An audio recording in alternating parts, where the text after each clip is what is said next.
Morning arrived quietly. No alarms, no rush.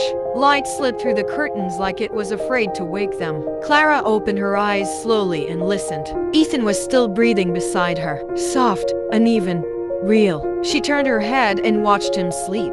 She memorized his face, the lines near his eyes, the faint shadow of tiredness he never spoke about. She had learned that love does this to you. It turns moments into memories even before they are gone. She did not wake him. She simply stayed. Love had taught her something unexpected, that presence mattered more than promises. Later that day, Ethan sat by the window. He always chose places with windows. The city moved outside, cars passing, people rushing, life continuing without asking permission. I used to think love was something you earned, he said softly. Clara looked at him. He wasn't smiling, but he wasn't afraid either. I thought if I stayed long enough, I would hurt you, he continued, so I learned how to disappear instead. Clara felt the familiar ache rise in her chest. Not anger, understanding. I don't want you to disappear anymore, she said gently. Ethan nodded. I'm not afraid now, he whispered. She had learned that love sometimes speaks best when it is not interrupted by fear. They stopped talking about the future, not because it didn't matter, but because it no longer controlled them. They planned mornings instead. Coffee,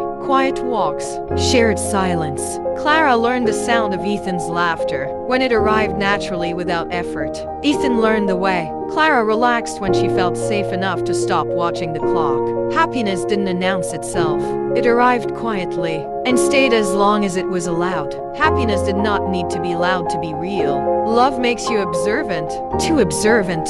Clara noticed the pauses, the way Ethan sometimes stopped mid-sentence, the way his hands trembled when he thought she wasn't looking. One night, she found the pills again, still neatly arranged, still carefully hidden. You're getting tired more often, she said softly. Ethan didn't deny it. I don't want you to live in fear, he replied. She took his hand. I don't want to live in ignorance, she answered. Love does not always demand answers. Sometimes it demands honesty. This love had returned, but it was carrying scars. Quietly, fear never arrives loudly. It slips in through small moments. Clara checked her phone too often. She listened to Ethan's breathing when he slept. She memorized the weight of his presence, afraid that one day it might feel lighter. Ethan noticed. You don't have to hold me so tightly, he said one night.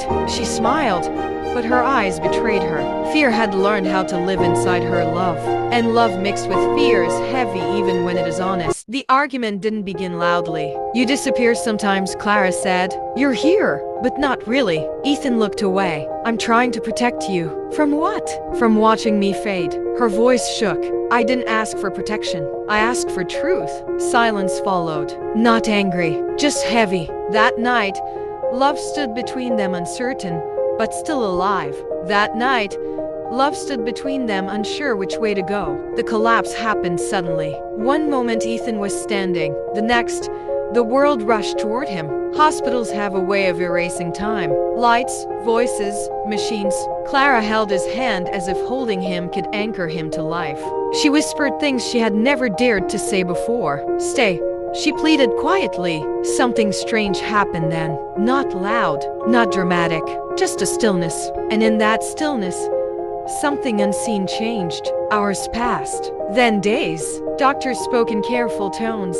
They used words like unusual, unexpected, unexplainable. Ethan woke up slowly, confused, alive. The illness that had followed him for years began to loosen its grip. Test results changed. Recovery began not overnight, but undeniably.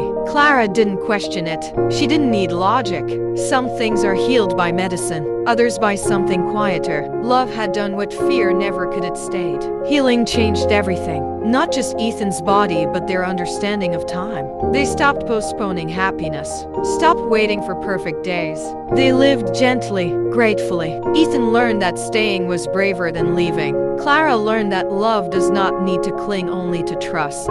They learned that love is not proven by sacrifice, but by choosing to remain. Months later, Clara sat by the window again. This time, Ethan stood behind her. The world outside still moved forward, but now, they moved with it together. Love had not returned to teach them fear. It had returned to teach them courage.